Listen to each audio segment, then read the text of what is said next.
Olá, bem-vindos à aula de Filo dos Cordados. Aqui é Rodrigo Berhardt. Vamos ter uma aula incrível, falando então desses seres vivos incríveis que são os cordados. Tudo bem com vocês?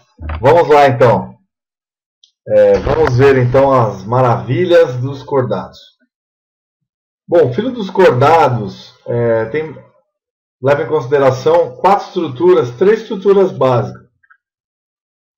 Três estruturas que vão levar em consideração então o quê? Notocorda, tubo nervoso dorsal e fendas faríngicas. E também a cauda pós-anal. Coisa horrorosa. Bom, 60 mil espécies de cordados, tubo nervoso dorsal. Então, presença de notocorda, de uma estrutura em forma de bastão cilíndrico, gelatinoso, a notocorda, presente em uma fase da vida pelo menos. Então esses animais fazem parte do filo dos cordados, que tem notocorda, ou filo cordata. Notocorda dará espaço, na verdade, à origem da vértebra. Mas não dá origem não. Então a notocorda ela vai dar espaço para a produção de vértebras, e não dá origem às vértebras, tá? Muitos alunos se confundem aí. Tubo nervoso dorsal nas costas. Aqui é um anfioxo, um modelo. Então você tem aqui o túbulo nervoso dorsal. E aí você tem a estruturinha que é a notocorda embaixo. Então são duas cordas. Aqui como se fosse um peixinho, né? Você tem o túbulo nervoso, a notocorda embaixo. E as fendas faríngicas, que são apresentadas aqui para a respiração embaixo d'água. Nós, na parte embrionária, os animais superiores têm essas estruturas. Então, quando o ser humano ainda é um embrião, tubo nervoso é dorsal, na vida toda, a medula, né? A notocorda dará origem às vértebras, na verdade não dá origem, dá espaço, então dará espaço para as vértebras. Tudo bem, pessoal? Então, muito interessante. Três características básicas. Presença de notocorda, que dará espaço para as vértebras. O que mais? Tubo nervoso dorsal, fendas faríngicas, aqui nessa região, do embrião, e cauda pós-anal. Divisão do filo dos cordados. Então, urocordata, tunicados, né? São chamados urocordados ou tunicados. Tem túnica, parecendo celulose, tá? Então, um ser vivo, animal, que tem uma espécie de celulose que encobre o corpo, uma túnica. Cefalocordados, que é o anfioxo, que a gente acabou de ver. Esse exemplo aqui do anfioxo. Tem tubo nervoso dorsal, notocorda e tem fendas faríngicas. E os vertebrados, vertebrata, craneata. Então tem os agnatos, sem mandíbula.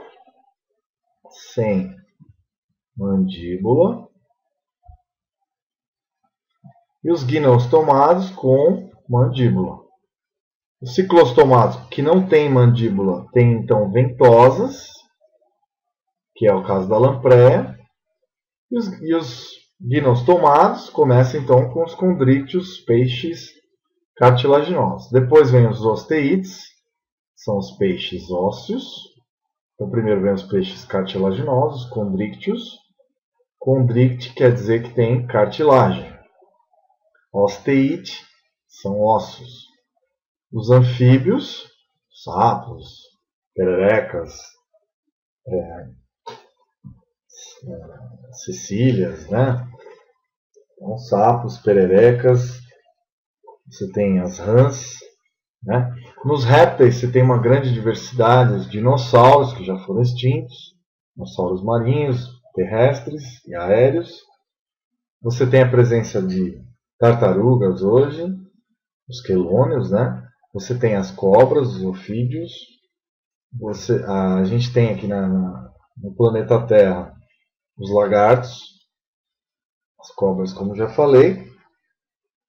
e uma grande diversidade de répteis entre eles. E as aves descendentes dos répteis, assim como os mamíferos também, que tem as aves que voam e as aves que não voam. Depois a gente vai ver isso, as ratitas e os pássaros.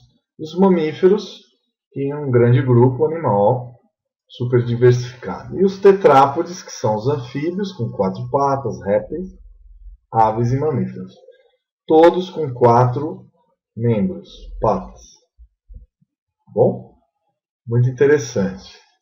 Então, o grupo Paran são os cordados principais, os vertebrados, peixes, anfíbios, mamíferos e os répteis, né, fazendo parte. Aqui escrevi 2 vezes anfíbios. Bom, o cachorro, um dos mais lindos cordados, né?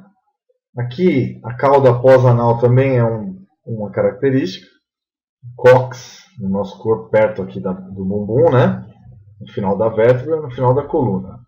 A gente não tem mais cauda, mas os macacos têm ainda. Os cachorros têm também. Um dos exemplos. Bom, aqui a gente viu então a presença da notocorda, vai ser um norte para o grupo dos cordados, certo? Os cordados tem então a notocorda como principal estrutura que vai dar um nome para esse filo. Então temos as lamprés, que eram os agnatos, sem mandíbula. Os peixes com mandíbula. Belíssimo peixe, parecido com peixe palhaço, né? Parecido também ao Nemo, né? Os sapos são os anfíbios, tetrápodes, primeiros animais com 4 patas, descendentes então das nadadeiras dos peixes, se transformaram em patas, alguns delas, o acantocela, depois a gente vai ver isso, que dará origem aos animais terrestres. Os anfíbios ainda que vivem no ambiente aquático e terrestre, depois os répteis, com novidades, como o ovo embrionário, queratina, depois penas, ossos pneumáticos nas aves, e presença de glândulas sudoríparas, pelos e placenta nos mamíferos. Tá bom? A árvore da vida, então, começa o reino animal com os poríferos, quinidários, plateumintos, nemateumintos, moluscos, anelídeos, artrópodes, equinodermos e filo dos cordados. Um prazer dessa aula inicial. Espero que vocês tenham gostado. Cordados, então, presença de notocorda, que dará espaço para a formação das vértebras. Tubo nervoso dorsal, quer dizer que todos os animais, desde os peixes até os mamíferos, têm tubo nervoso dorsal. A medula vai passar ali perto da espinha. A gente chama de espinha, né? Que é a coluna vertebral.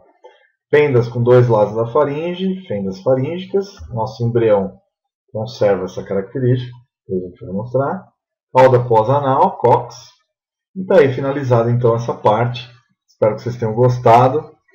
É uma parte muito interessante, porque mostra quais são as características de um grande grupo com 60 mil espécies de urocordados, cefalocordados, peixes, anfíbios, répteis, aves e mamíferos.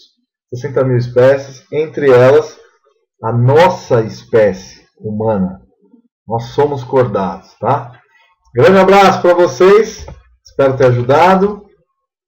Estudem bastante o filo dos cordados. Está parecendo dublagem, né? A filmagem aqui, né?